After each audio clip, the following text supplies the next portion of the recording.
માળિયાહાટીના તાલુકાના ઈટાડી ગામે અનેક લોકોએ પેશકદમી કરી છે।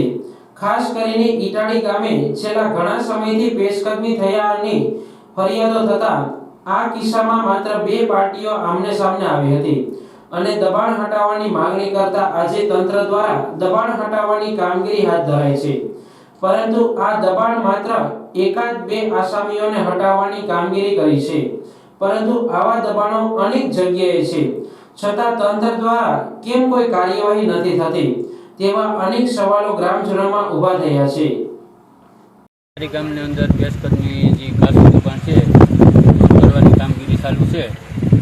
એ અમે પહેલાં 15 દિવસ પહેલાં એને ફોન દ્વારા જાણ કરી ગયેલ હતી કે ભાઈ જે તમારું દબાણ છે એ તમારી માલિકીના અંદર લઈ લો, કાચું દબાણ કરી ગયેલ છે તે છતાં એ લીધું નહીં। પછી આજે અમારે મામલેદાર નાયક મામલેદાર સાહેબ, ડીડીઓ સાહેબને માણસ છે ને સરપંચ, તલાટી ને તમામ પોલીસ સ્ટાફ સાથે રહી આજે અમે જે દબાણ છે એ દૂર કરવાનું કામગીરી છે।